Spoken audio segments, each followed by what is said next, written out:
Okay, so now everyone is convinced, right? This is a complete heart block and the escape is somewhere from the either left bundle or there may be a junctional escape with uh, an aberrancy. It means the impulse is arising from the escape is from the junction, but there is a associated right bundle branch block. Okay, so here as there is a left bundle, the rate is around 45. It's maintaining constantly, and patient is having symptoms from 3 days. So I thought like, okay, we'll wait and we'll we'll directly do a permanent pacemaker. But just after some time, what happened?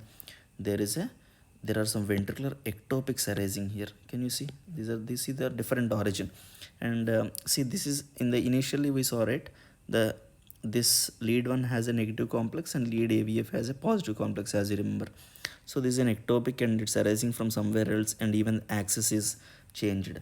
So these type of ectopics, when they come on this background of a complete heart block, there is a very much high possibility that it may fall in the refractory period somewhere and it can trigger a VT or a VF. Okay, so then I thought of, okay, we'll keep it a temporary pacemaker and we'll stabilize the patient. Okay, so next we kept the temporary pacemaker here.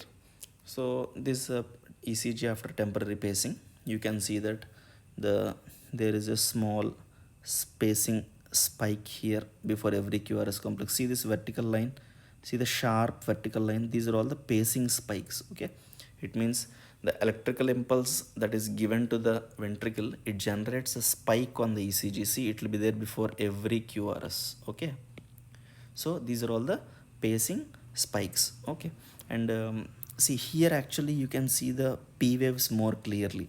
If you see this, see these are all the spikes. Now the P waves are totally got separated. See, this is a P wave, here somewhere P wave has fallen, this is a P wave, this is a P wave, P wave, P wave, here somewhere it has fallen, P wave, P wave, P wave, P wave, P wave, P wave. Okay, so now you can see clearly the P wave rate here. Okay, so yeah, so now this is the paced rhythm. So now where I am pacing, what is the pattern here? Now this is a previously it's RBBB is there, if you remember. So now what happened here, it's a LBBB type of complex. So the our pacing impulse is arising somewhere from the right ventricle. Okay, and this is a ventricular type of pacing because there is a immediately after the spike there is a QRS complex. So it's pacing the ventricle and it's arising from the right side. So there is a left axis deviation and the left bundle branch block type of pattern. Okay, so V1 is negative. So morning I asked where in the left ventricle we paced. So this is very important. When the transition is beyond the V5, okay, then mostly the lead is somewhere near the apex.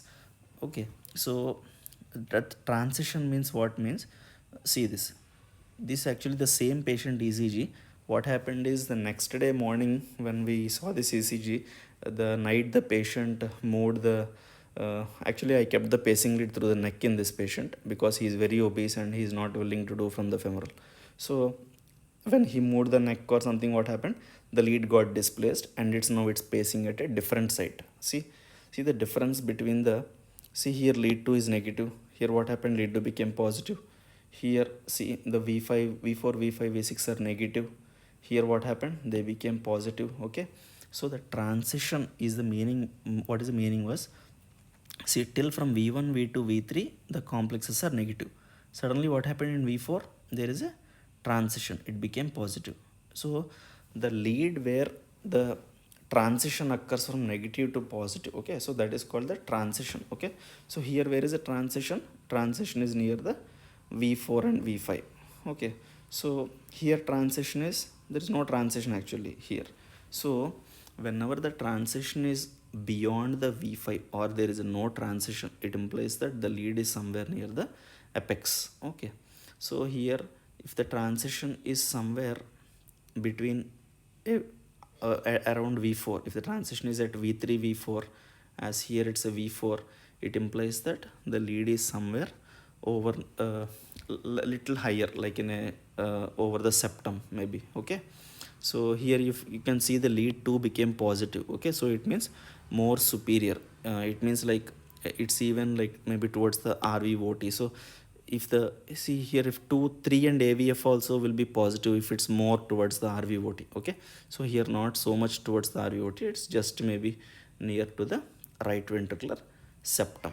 Okay, so this transition you should remember that if it's beyond V5, it's more towards the RV true apex, and if the transition is at the V4, it implies that it's somewhere near the septum.